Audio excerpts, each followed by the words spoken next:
नमस्कार, मैं Ravish Kumar. Mobile phone पर बात करना महंगा हो गया है। फोन ही नहीं, इंटरनेट का डेटा भी महंगा हुआ है।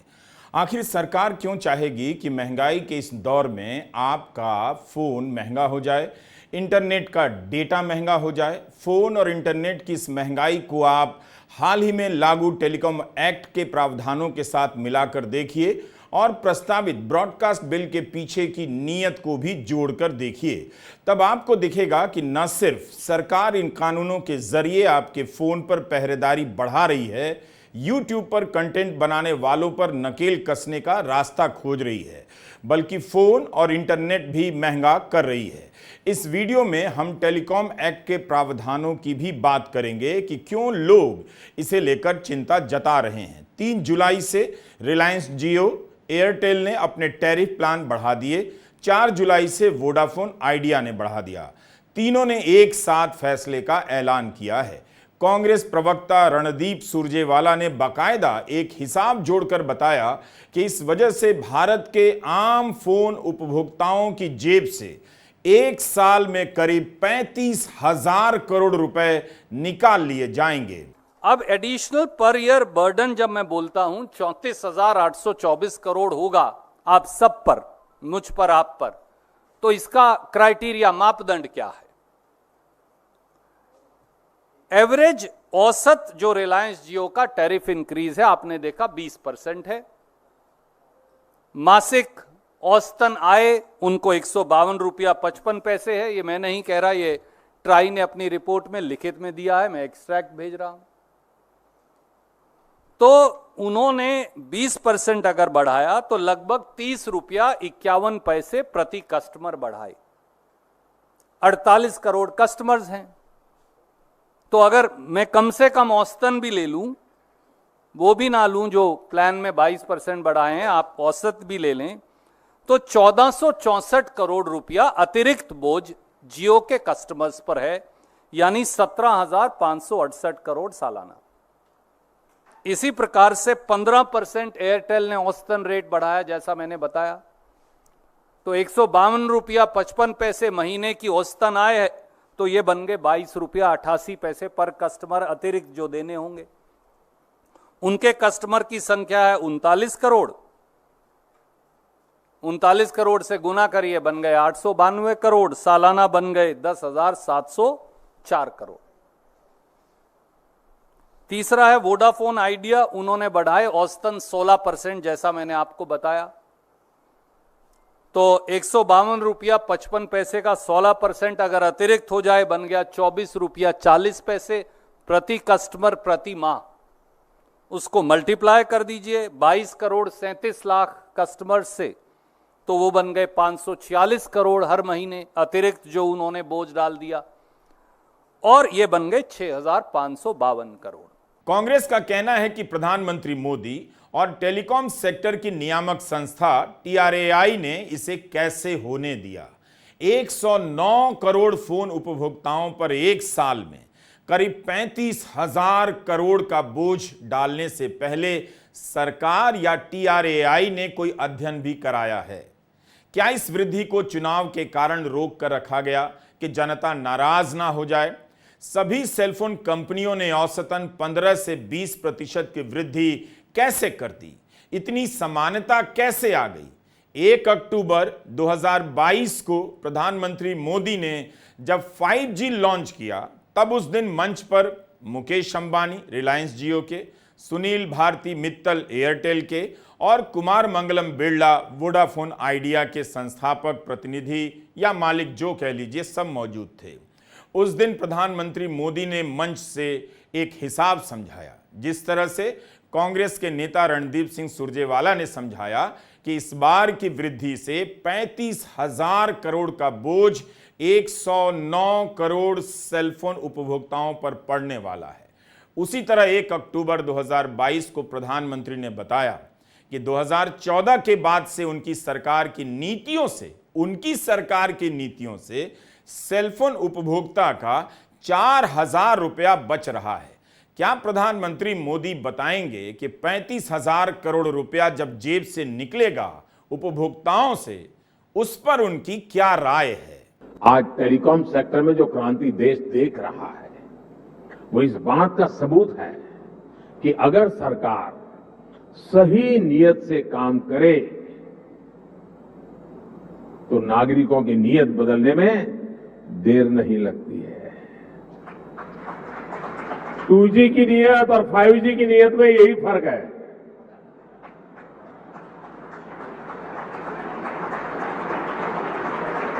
देर आए दुरुस्त आए।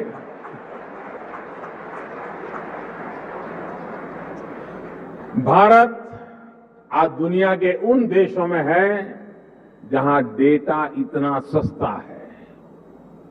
पहले 1 GB डेटा की कीमत जहां 300 रुपये के करीब होती थी, वहीं आज 1 GB डेटा का खर्च केवल 10 रुपये तक आ गया है।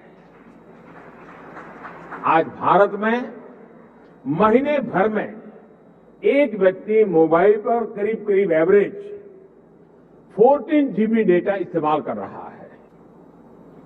2014 में इस 14 GB डेटा की कीमत होती थी करीब 4,200 रुपये प्रति महीना, 4,200 रुपया। आज इतना ही डेटा 125 रुपये या ज्यादा से ज्यादा 150 रुपये, 125 या 150 रुपये में मिल जाता है। यानी आज गरीब के, मध्यम वर्ग के मोबाइल डेटा के करीब 4,000 रुपये हर महीने बच रहा है उसके जेब में।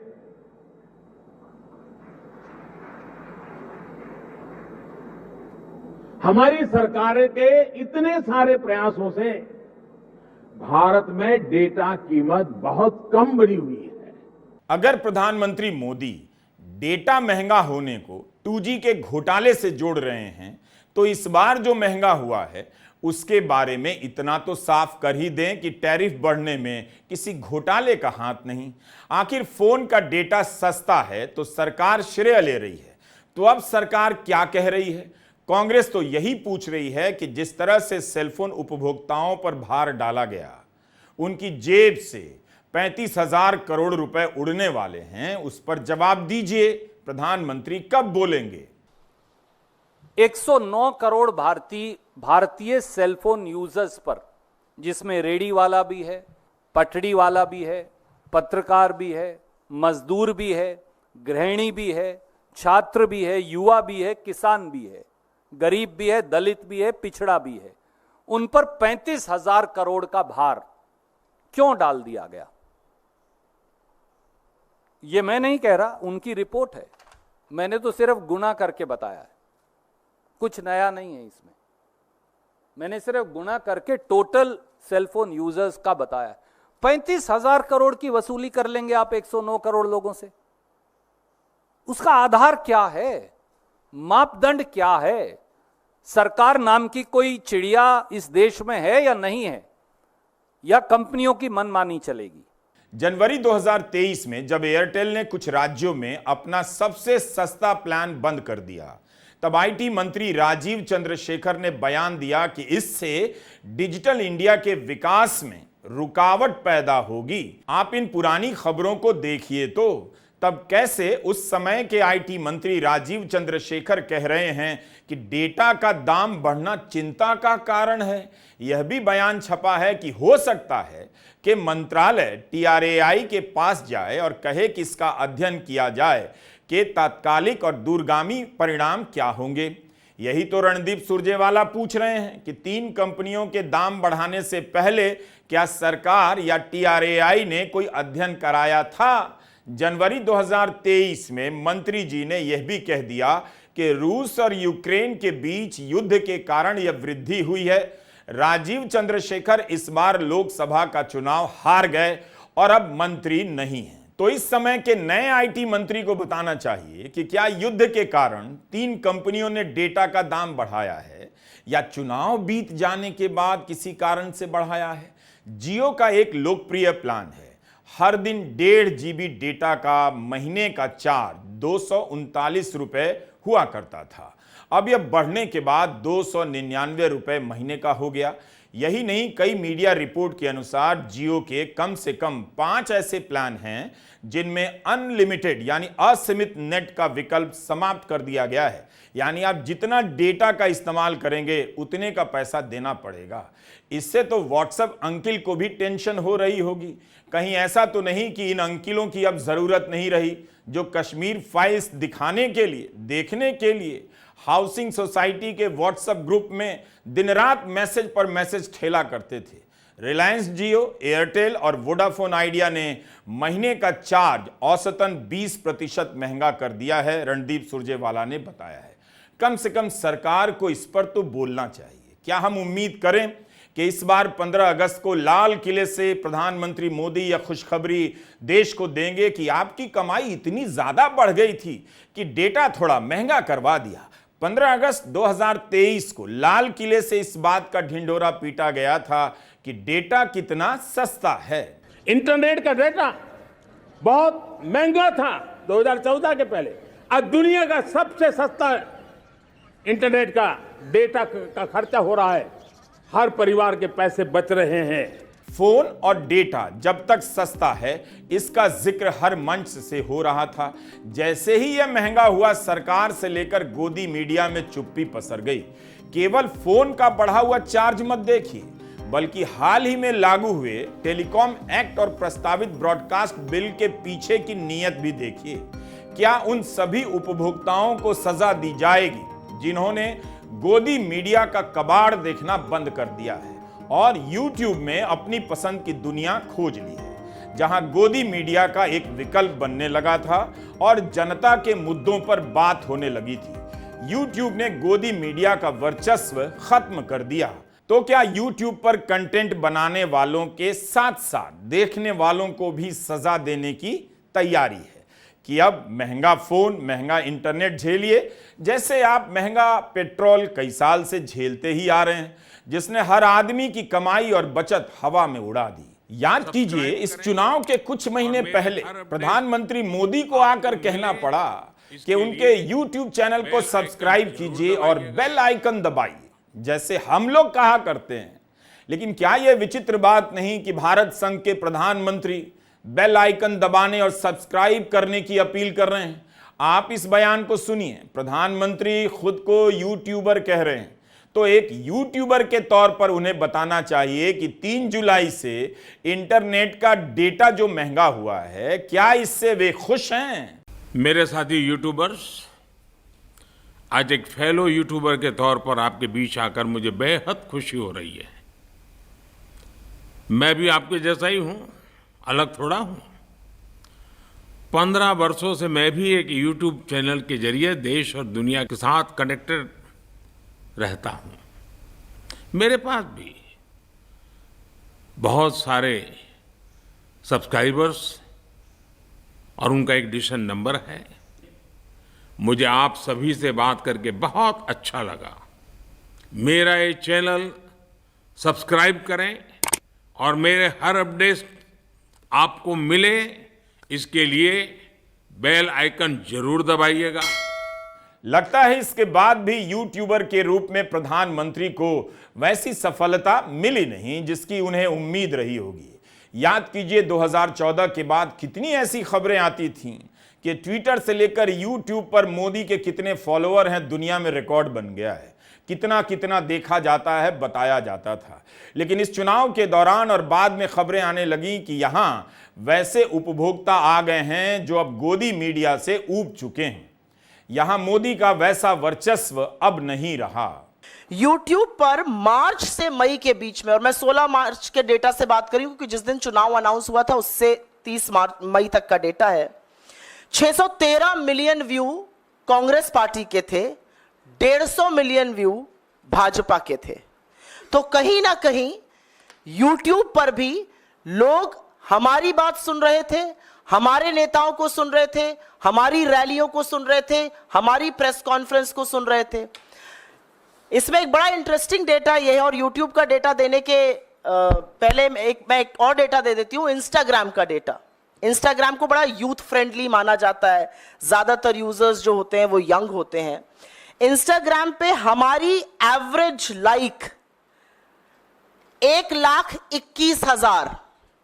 बीजेपी की एवरेज लाइक 26,945।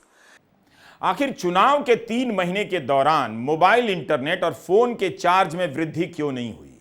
चुनाव खत्म होते ही ऐसा क्या हो गया कि तीनों टेलीकॉम कंपनियों ने दनादन दाम बढ़ा दिए? क्या केवल बाजार के नियमों के तहत मोबाइल फोन का चार्ज बढ़ाया गया, फोन पर बात करना महंगा किया गया, या इसका राजनीतिक पक्ष भी हो सकता है?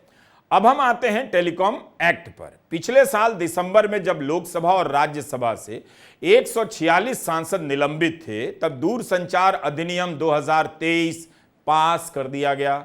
चुनाव बीत जाने के बाद यानी 21 जून 2024 को राष्ट्रपति ने इस अधिनियम को मंजूरी दे दी, यानी लागू करने की अनुमति दे दी।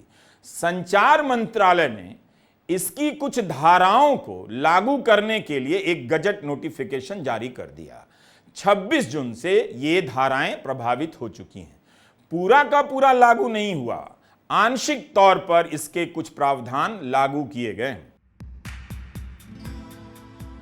इन नियमों के तहत केंद्र और राज्य सरकार को किसी भी मैसेज को रोकने का अधिकार मिल गया है और पब्लिक सेफ्टी या आपात स्थिति में टेलीकॉम नेटवर्क पर अस्थायी कब्जा करने का अधिकार भी। सोचिए, कुछ हो गया और सरकार ने जियो से लेकर एयरटेल पर अस्थायी रूप से कब्जा कर लिया, तब क्या क्या जानकारी उसके हाथ लग जाएगी? आपसे जुड़ा किस तरह का डेटा उसके हाथ चला जाएगा? इसकी कल्पना तो कर लीजिए। इस कानून के कारण सरकारी तंत्र को आपात स्थिति में आपके मैसेज रोकने का अधिकार है। 2019 में सरकार ने लोकसभा में बताया था कि 10 केंद्रीय एजेंसियां हैं, सीबीआई, ईडी, इंटेलिजेंस ब्यूरो भी शामिल है इनमें। वो केंद्रीय गृह सचिव की अनुमति से टेलीफोन संचार को रोक सकती है।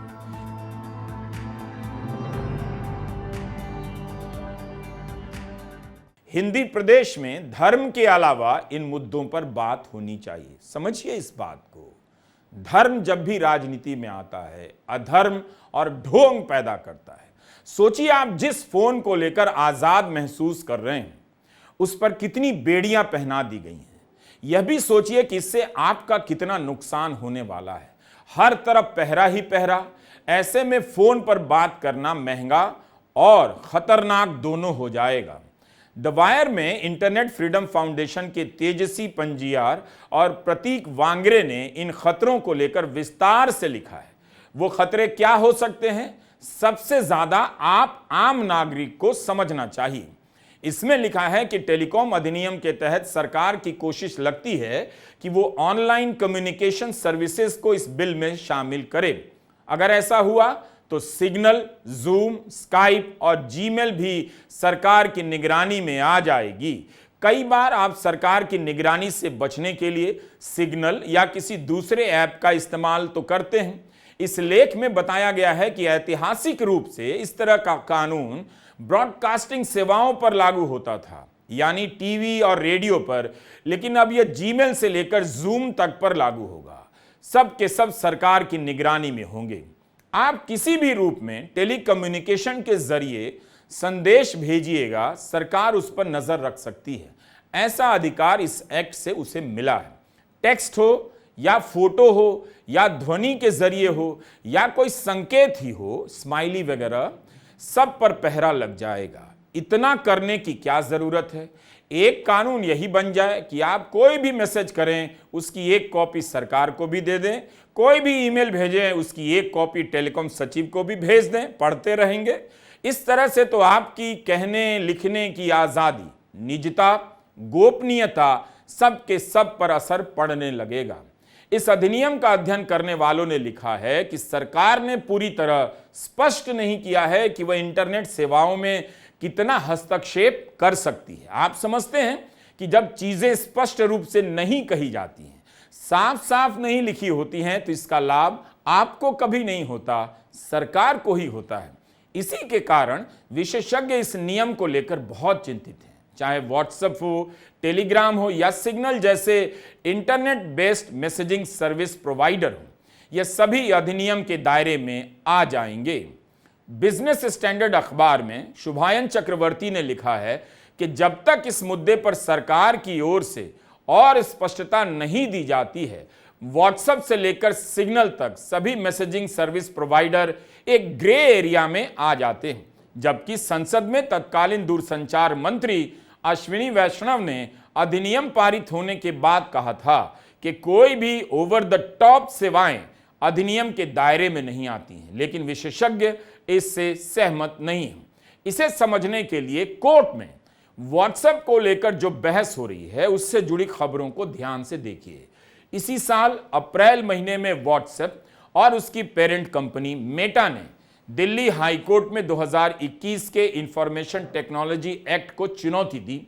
इस एक्ट में कहा गया है कि सरकार मैसेजिंग कंपनी यानी व्हाट्सएप जैसी कंपनी से अब पूछ सकती है कि चैट भेजने वाला कौन है।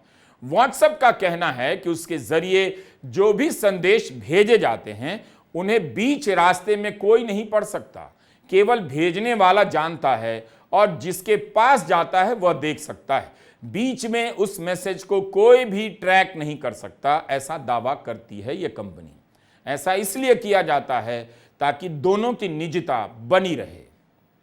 कोर्ट में व्हाट्सएप के वकील तेजस करिया ने कहा कि इस गोपनीयता के कारण ही तो लोग उनके प्लेटफॉर्म का इस्तेमाल करते हैं और अगर सरकार इसे भंग करने के लिए कहेगी तो कंपनी ऐसा नहीं कर पाएगी।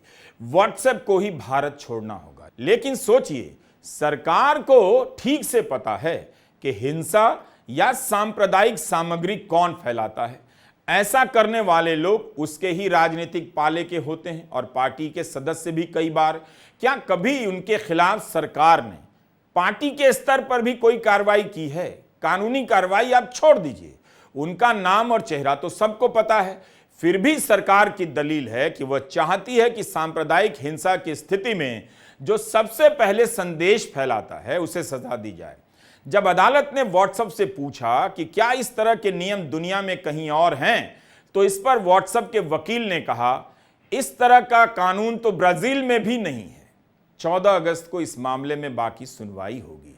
व्हाट्सएप ने यहां तक कह दिया भारत छोड़ना पड़ सकता है। इसके अलावा इस अधिनियम में विदेशी राज्यों के साथ मैत्रीपूर्ण संबंधों, सार्वजनिक व्यवस्था बनाए रखने या किसी अपराध के प्रति उत्तेजना को रोकने के लिए संदेशों को रोकने की भी अनुमति है। अब आप सोचिए, लिखेंगे, पढ़ेंगे, बोलेंगे तो क्या क्या होगा। इसकी व्याख्या तो सरकार की ही अंतिम मानी जाएगी। जाते रहिए कोर्ट, जाते रहिए जेल। हमें नहीं भूलना चाहिए कि भारत दुनिया के उन देशों में शामिल है जहां सबसे अधिक इंटरनेट बंद किया जाता है। कुछ भी होता है, इंटरनेट बंद करो। यही नहीं, सरकार चाहे तो आसानी से किसी भी यूट्यूब चैनल को बंद कर सकती है। तत्कालीन सूचना मंत्री अनुराग ठाकुर ने बताया था कि दिसंबर 2021 के बाद से मोदी सरकार ने 122 यूट्यूब चैनलों को बंद करवा दिया। इसलिए टेलीकॉम एक्ट के प्रावधानों को आप ठीक से समझ लीजिए। लाइव लॉ में आर्यन पवार और वरुण प्रताप सिंह ने लिखा है कि भारत में पिछले 5 वर्षों में सबसे ज्यादा इंटरनेट शटडाउन देखा गया है। इस शटडाउन को कम करने के बजाय अब इस अधिनियम के जरिए उसे शटडाउन के और अधिक बेलगाम अधिकार मिल गए। यह आम भारतीय की गोपनीयता और अभिव्यक्ति की आजादी में बड़ी बाधा बनने वाला है। इनमें सबसे महत्वपूर्ण है के.एस. पुट्टास्वामी बनाम भारत सरकार का मुद्दा, जिसे आप निजता के अधिकार का फैसला नाम से जानते हैं। इस मामले में सुप्रीम कोर्ट ने कहा था, निजता का अधिकार जीवन और निजी स्वतंत्रता के अधिकार में ही शामिल है, जबकि टेलीकम्युनिकेशन एक्ट की धारा 20 को अगर सही से लागू नहीं किया जाता है तो यह निजता के अधिकार का उल्लंघन होगा। यानी बात घूम फिर कर वहीं पहुंच गई कि आपकी निजता, आपकी गोपनीयता आपकी नहीं रहेगी। कांग्रेस नेता प्रियंका गांधी ने भी टेलीफोन एक्ट पर सवाल उठाते हुए 30 मार्च को एक ट्वीट किया। अपने इस ट्वीट में प्रियंका गांधी ने सरकार पर आरोप लगाते हुए सैटेलाइट ब्रॉडबैंड स्पेक्ट्रम में हजारों करोड़ रुपए के घोटाले का आरोप लगाया। नए टेलीकॉम एक्ट से सैटेलाइट से इंटरनेट स्पेक्ट्रम के आवंटन में बोली लगाने के नियम को क्यों हटाया गया? आवंटन में बोली लगाने के नियम को हटाने से दूसरी कंपनियां नीलामी में हिस्सा ही नहीं ले पाईं। इससे राष्ट्रीय खजाने को कितना नुकसान हुआ। नए टेलीकॉम विधेयक के माध्यम से मोदी सरकार ने 2012 से लागू सुप्रीम कोर्ट के नियमों, दिशा निर्देशों की धज्जियां उड़ा दी। ऐसा क्यों किया गया? नए टेलीकॉम विधेयक पास होने का सबसे पहले और सबसे अधिक फायदा किसे मिला? इलेक्टोरल बॉन्ड के नाम पर चंदा दो धंधा लो के जिस बड़े रैकेट का पर्दाफाश हुआ है, उसमें लाभार्थी कॉरपोरेट कंपनियों से बीजेपी को मिले 150 करोड़ रुपए के चंदे का क्या योगदान है? और इसी कड़ी में है प्रस्तावित ब्रॉडकास्ट बिल। उस पर अलग से बात करेंगे, लेकिन आप देख रहे हैं कि मोबाइल फोन आपके लिए मुसीबत बनने वाला है। अभी ही लोग ज़रूरी बात करते समय फ़ोन बंद कर देते हैं, मिलकर बात करने लगे हैं। यह जो भ्रम था कि मोबाइल फ़ोन आपकी आज़ादी के लिए है, आपको आज़ाद करता है, लेकिन यह भ्रम टूट चुका है। अब यह आपके लिए ख़तरनाक होता जा रहा है। इस्तेमाल से पहले नियमों और प्रावधानों को ठीक से समझ लीजिएगा। इसमें धर्म की राजनीति आपके काम नहीं आएगी। फिलहाल ये सवाल पूछते रहिए कि जिस समय आटा महंगा हो रहा है, उसी समय डाटा भी क्यों महंगा हो रहा है? क्या संबंध है? खाने पीने की चीज़ें महंगी हो रही हैं, वैसे भी जनता पर मोबाइल की यह महंगाई क्यों थोपी जा रही है? यूट्यूब से आपको दूर करना और यूट्यूबर पर लगाम लगाने का रास्ता निकालना, यह सब देखते रहिए। आपका देखना ही किसी को अब अच्छा नहीं लग रहा। गोदी मीडिया का कबाड़ अमृत की तरह बिक नहीं रहा। इतना तो समझ लेना चाहिए कि जनता तब भी जनता थी, हुआ करती थी, तब भी जागा करती थी जब टीवी नहीं था, इंटरनेट नहीं था, बल्कि इतिहास उठाकर देखिए, उस दौर में भी जनता ने बड़े बड़े बदलाव किए हैं। इसलिए सरकार को लगाम लगाने की फालतू की नज़रों से बचना चाहिए। इस चक्कर में सरकार ही बेलगाम होती चली जाएगी और यह सरकार के चाटुकारों के लिए भी खतरनाक हो जाएगा। सबसे पहले गुलाम उसे बनाया जाता है जो जनता पर गुलाम समझकर हंटर चलाता है। मेरी इस बात को हाथ से लिखकर अपने पर्स में रख लीजिएगा। नमस्कार, मैं रवीश कुमार।